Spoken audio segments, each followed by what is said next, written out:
పేద బడుగు బలహీన వర్గాల ప్రజలకు వైద్య విద్య అందకుండా చేసేందుకు రాష్ట్రంలో కూటమి ప్రభుత్వం మెడికల్ కళాశాలను ప్రైవేటీకరణ చేసేందుకు సిద్ధపడిందని, మెడికల్ కళాశాలల ప్రైవేటీకరణ జీవోను రద్దు చేసే వరకు ప్రజలతో కలిసి వైఎస్ఆర్సీపీ పోరాటం చేస్తుందని వైఎస్ఆర్సీపీ పిఠాపురం నియోజకవర్గ ఇన్ఛార్జ్ వంగగీత విశ్వనాథ్ పేర్కొన్నారు. కూటమి ప్రభుత్వ ప్రజా వ్యతిరేక విధానాలకు నిరసనగా ఈ నెల 28న తలపెట్టిన ప్రజా ఉద్యమం కార్యక్రమానికి సంబంధించిన పోస్టర్ల ఆవిష్కరణ కార్యక్రమం పిఠాపురంలోని వైఎస్ఆర్సీపీ కార్యాలయంలో జరిగింది. ఈ సందర్భంగా పార్టీ నాయకులు కార్యకర్తలతో కలిసి పార్టీ ఇన్ఛార్జ్ వంగగీత విశ్వనాథ్ పోస్టర్లను ఆవిష్కరించారు. అనంతరం వంగగీత విశ్వనాథ్ మీడియాతో మాట్లాడారు. పీజీ సీట్లు శాంక్షన్ కూడా చేయడం జరిగింది.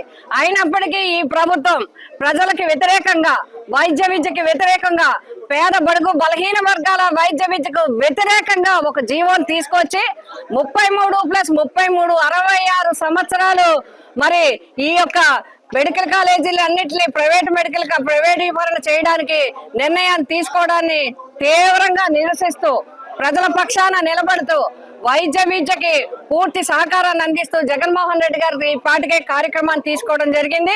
మరి రాష్ట్ర వ్యాప్తంగా, జిల్లా వ్యాప్తంగా, గ్రామ స్థాయి వరకు అనేక కార్యక్రమాలు నిర్వహించడం, కోటి సంతకాల కార్యక్రమం, ప్రజా వ్యతిరేక కార్యక్రమం చేస్తున్న ఈ కూటమి ప్రభుత్వం దిగి రావాలనే ఉద్దేశంతో కోటి సంతకాల కార్యక్రమాన్ని ప్రవేశపెట్టడం జరిగింది. అది జరుగుతూ ఉండగా మరి 28వ తేదీన ప్రైవేటు మెడికల్ కాలేజీల జీవోని రద్దు చేయాలని చెప్పి ర్యాలీలు తీసుకోవడం జరుగుతుంది నియోజకవర్గ స్థాయిలో. ఇప్పుడు నియోజకవర్గ స్థాయిలో పోస్టర్ రిలీజ్ జరుగుతోంది. 28వ తారీఖున జరిగే ర్యాలీ కార్యక్రమానికి నియోజకవర్గ సమయంలో అందరూ కూడా వైఎస్ఆర్సీపీ కుటుంబ సభ్యులు, ప్రజలు, ఈ మెడికల్ కాలేజ్ జీవోని వ్యతిరేకించే వారందరూ ఈ కార్యక్రమంలో పాల్గొని జయప్రదం చేయాలని చెప్పి కోరుతున్నారు.